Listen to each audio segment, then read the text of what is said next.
आपके एक एक लाइक से हमें नई ताकत मिलती है। जैसे ही 100 लाइक्स पूरे होंगे, अगला वीडियो आपके लिए हाजिर होगा। आपका साथ ही हमारी सबसे बड़ी जीत है। प्यार बनाए रखिए। शूरवीर में अब आगे सुनिए सनकी और फुर्तीले टिड्डे। उस रात वीर को 3 महीनों में पहली बार एक सुकून भरी नींद आई थी, क्योंकि उस रात उसे ऐसा लग रहा था कि जिस मकसद के लिए वो यहां आया था वो जल्द ही पूरा हो जाएगा। और इस ख्याल भर से ही वीर के रोम रोम में सुकून छा गया था। अभी एक दिन पहले तक तो वो बहुत ही हताश और निराश महसूस कर रहा था। आखिर 18 साल के लड़के के लिए 3 करोड़ की रकम इकट्ठा करना कोई आसान बात नहीं है, खासकर वीर के लिए। पर अब सब कुछ बदल चुका था। अब उसके हाथ खजाना जो लग गया था।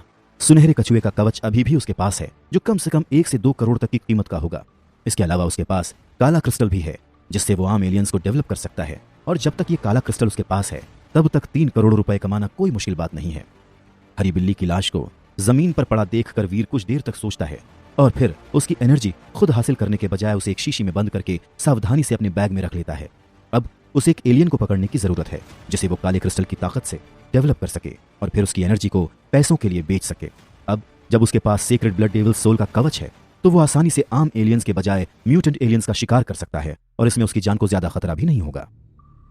प्राइमरी एलियंस की ज्यादा कीमत नहीं होती है, और एक आम एलियन को प्राइमरी एलियन में बदलने के लिए उसे कम से कम 1 दिन का इंतजार करना होगा।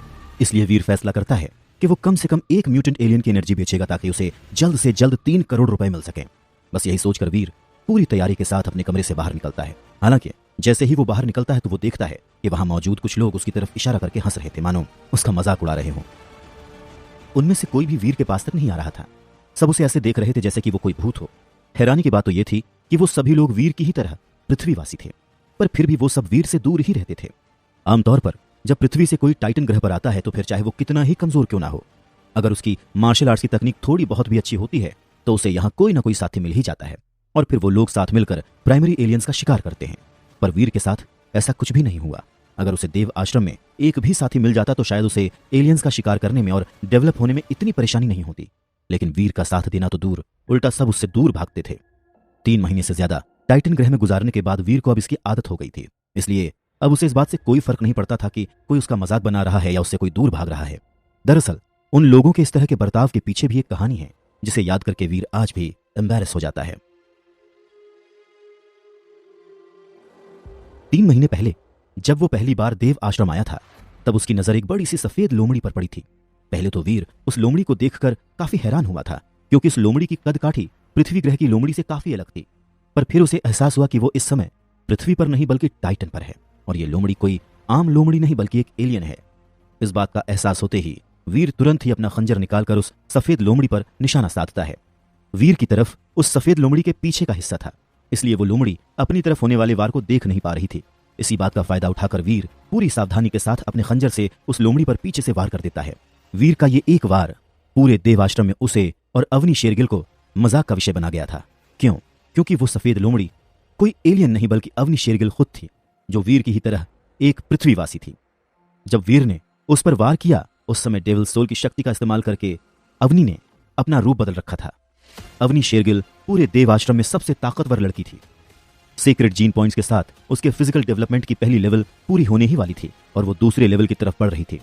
ऐसे में अभी अभी आया एक लड़का इस तरह से उस पर पीछे से वार करे, उसके लिए काफी बेइज्जती की बात थी। और यही वजह थी कि यह हादसा सबके लिए मजाक बन गया था। हालांकि किसी की इतनी हिम्मत नहीं थी कि वो अवनी के सामने इस बात का मजाक बनाए, लेकिन पीठ पीछे सभी इस बात पर हंसते थे, और तभी से देव आश्रम में वीर सन के नाम से फेमस हो गया। इस हादसे के बाद से अवनी ने खुलेआम इस बात का ऐलान कर दिया कि देव आश्रम में अगर कोई भी वीर के साथ नजर भी आ गया, तो वो इंसान बिना कुछ किए ही अवनी के दुश्मनों की लिस्ट में आ जाएगा। देव आश्रम में कोई भी अवनी की दुश्मनी मोल नहीं लेना चाहता था। आखिर पानी में रहकर मगर से बैर कौन रखता है, और एक पल के लिए अगर कोई अवनी शेरगिल से दुश्मनी मोल लेना चाहे भी, तो भी वीर रहेजा जैसे कमजोर इंसान के लिए ये कोई क्यों करना चाहेगा। बस यही वजह थी कि देव आश्रम में सभी वीर से अपनी दूरी बनाए रखते थे। जैसे वीर के लिए टाइटन ग्रह पर पहले से ही कम मुसीबतें थीं कि सोने पर सुहागा करने के लिए वो अवनी शेरगिल की ब्लैकलिस्ट में भी आ गया, पर वीर इसके लिए अवनी को गलत नहीं ठहरा सकता, क्योंकि गलती खुद वीर की ही थी। वो पहली बार सिर्फ अपने शहर से ही नहीं बल्कि पूरी पृथ्वी से ही दूर किसी दूसरे ग्रह पर आया था, और काफी ज्यादा नर्वस था। साथ ही साथ उसने कभी भी ना तो ऐसे अजीब से जानवर देखे थे और ना ही किसी को ऐसे रूप बदलते देखा था। हाँ, अपनी माँ के साथ वो एक सीरियल देखता था जिसमें लड़की अपना रूप बदलकर नागिन बन जाती थी, पर असल जिंदगी में उसने ऐसा कभी नहीं देखा था। कम से कम इच्छाधारी लोमड़ी तो नहीं देखी थी, किसी फिल्म या सीरियल में भी नहीं। तो ऐसे में उससे इस तरह की गलती होना लाजमी था।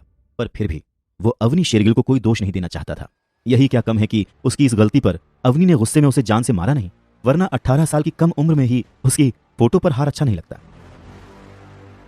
देवाश्रम में टेलीपोर्ट होकर आने में एक ही बात सबसे अच्छी है, और वो ये कि यहाँ पर मौजूद लोग किसी सीक्वेंस में नहीं चुने जाते। इसलिए यहाँ पर वीर की जान पहचान का कोई भी नहीं है, और तभी किसी को भी वीर का असली नाम भी नहीं पता। यह भी एक वजह है कि सभी लोग वीर को सन के नाम से ही जानते हैं। उन लोगों की बातों पर ध्यान दिए बगैर वीर बिना किसी से कुछ कहे अपनी मंजिल की ओर निकल पड़ता है। आमतौर पर प्राइमरी एलियंस देव आश्रम से कुछ 10-12 किलोमीटर की दूरी पर पाए जाते हैं। इससे पहले वीर ने उस इलाके में जाने की कभी हिम्मत नहीं की, क्योंकि वो इस लायक नहीं था कि प्राइमरी एलियंस का सामना कर सके। पर अब उसके पास उसका कवच है, इसलिए वो आसानी से प्राइमरी एलियंस का शिकार कर सकता है। पिछली बार तो एक तांबे के दांत वाले गैंडे का शिकार करने की कोशिश में बुरी तरह से घायल हो गया था, और दुख की बात तो यह थी कि वो एलियन प्राइमरी एलियंस की कैटेगरी में सबसे कमजोर एलियन था। पर फिर भी उसने वीर को बुरी तरह से घायल कर दिया था। पर अब वीर आसानी से उस तांबे के दांत वाले गैंडे को मार सकता था। पर फिर भी इस समय वीर उस तांबे के दांत वाले गैंडे का शिकार करने के बजाय फुर्तीले टिड्डे का शिकार करने का फैसला करता है। हालांकि प्राइमरी एलियन के तौर पर फुर्तीले टिड्डों का शिकार बहुत ही नाजुक होता है, और अगर उनकी कमजोर जगह पर वार किया जाए तो उन्हें एक आम खंजर से ही आसानी से मारा जा सकता है। लेकिन दिक्कत यह है कि फुर्तीले टिड्डे इतने तेज होते हैं कि आम आदमी के लिए उनकी स्पीड का मुकाबला कर पाना आसान नहीं होता, और उनके आरी जैसे तेज पैर आसानी से एक इंसान की हड्डी पसली एक कर सकते हैं। एक बार ये फुर्तीले टिड्डे अगर किसी इंसान पर वार कर दें तो वो भले ही मरे या ना मरे, लेकिन अपाहिज जरूर हो जाता है। बस इसीलिए बहुत ही कम लोग इन फुर्तीले टिड्डों के शिकार के लिए निकलते हैं। लेकिन वीर के लिए इन फुर्तीले टिड्डों का शिकार करना सबसे बेस्ट ऑप्शन था। चाहे ये कितने ही फुर्तीले और ताकतवर क्यों ना हो, लेकिन अंत में हैं तो प्राइमरी एलियंस ही। चाहे ये फुर्तीले टिड्डे किसी भी तरह से वार करें, लेकिन वीर के सुनहरे कवच को नुकसान नहीं पहुंचा सकते, और वीर आसानी से उन्हें मार सकता है। और सबसे जरूरी बात, इन फुर्तीले टिड्डों के हाथ, पांव और पंख कट जाने के बाद भी ये जिंदा रहते हैं। बस इसके बाद ये किसी पर वार नहीं कर पाते। इसलिए इस तरह से वीर आसानी से इन टिड्डों को अपने साथ ले जाकर काली क्रिस्टल की शक्ति की मदद से इन्हें एक म्यूटेंट एलियंस में बदल सकता है, और उसके बाद इनकी एनर्जी को बेच सकता है। और क्या पता, अगर उसकी किस्मत अच्छी हुई तो कुछ फुर्तीले टिड्डों को मारकर उसे डेविल सोल भी हासिल हो सकती है। फुर्तीले टिड्डों की डेविल सोल एक तेज लंबे खंजर के आकार में होती है, एक ऐसा हथियार जिसे चलाने में वीर ने महारत हासिल कर रखी है। हालांकि ये तेज लंबा खंजर कहने को तो प्राइमरी एलियन की डेविल सोल से बना एक हथियार है, लेकिन फिर भी सभी हथियारों में सबसे तेज है।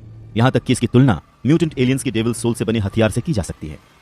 क्योंकि फुर्तीले टिड्डों का शिकार खतरनाक होता है, इसलिए बहुत ही कम लोग इसके शिकार के लिए निकलते हैं, और उससे भी कम लोगों के पास फुर्तीले टिड्डों की डेविल सोल से बना हथियार होता है। इसीलिए यह बहुत ही रेयर हथियार है, और अगर इसे बेचा जाए तो इसकी कीमत 2 करोड़ से भी ज्यादा की होगी। इसलिए वीर चाहता था कि वो फुर्तीले टिड्डे की डेविल सोल को हासिल कर ले। अगर वो ऐसा करने में कामयाब हो जाता है तो फिर उसे म्यूटेंट एलियन की एनर्जी बेचने की जरूरत नहीं पड़ेगी।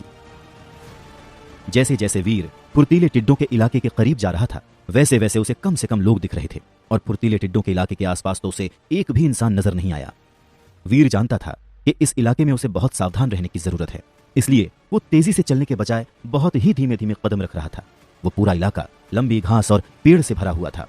ऐसे में इसका अंदाजा लगा पाना मुश्किल था कि फुर्तीला टिड्डा कहां छुपकर बैठा होगा। एक छोटी सी लापरवाही भी भारी पड़ सकती है, इसीलिए जल्दबाजी में मरने से अच्छा है कि आराम से काम को अंजाम दिया जाए। आखिर दुर्घटना से देर भली होती है। वीर बस यही सोचे जा रहा था। दोस्तों, आप सबका प्यार ही हमारी सबसे बड़ी ताकत है। बस 100 लाइक्स चाहिए, और वादा है अगली कहानी तुरंत आपके सामने होगी। हर एक लाइक हमारे लिए हौसला है। अपना प्यार दिखाइए, और जल्दी मिलते हैं एक नई कहानी के साथ।